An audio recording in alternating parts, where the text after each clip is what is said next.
সুতারমুড়া বাজারে বিজেপি দলীয় কার্যালয়ে আগুন দিয়ে পুড়িয়ে দিল দুষ্কৃতিকারীরা।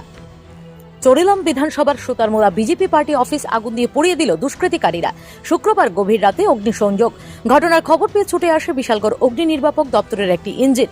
আগুন নিয়ন্ত্রণে আনার পূর্বেই পার্টি অফিসটি আগুনে পুড়ে ছারখার হয়ে যায়। তবে একাংশদের অভিযোগ, শাসকের শরিকদের মধ্যে নিগো বাণিজ্যকে কেন্দ্র করে মূলত চরিলাম বিধানসভায় জ্বলছে তুষের আগুন, যার ফলেই সুতারমুড়া বাজারে ভারতীয় জনতা পার্টি দলীয় কার্যালয়ে অগ্নিকাণ্ড।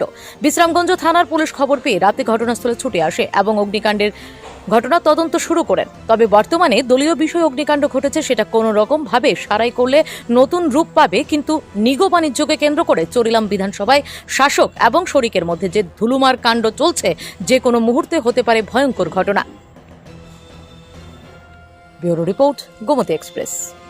ঘটনা হয়েছে, আমরা বিশালগড় ফায়ার সার্ভিসে কল গেছে যে সুতারমুড়া বাজারের মধ্যে বিজেপি অফিসে আগুন লাগছে। অলরেডি আমি স্টাফ নিয়ে আইলাম, আইয়া দিয়ে সুতারমুড়া বাজারের পাক অফিসে দরজার মধ্যে আগুন জ্বলতেছে। আমরা জল টল দিয়ে আগুন আইতে আনছি। আপনারা কি অবস্থায় দেখছেন? আমরা এদিকে দরজার মধ্যে পুরো আগুন জ্বলতেছে।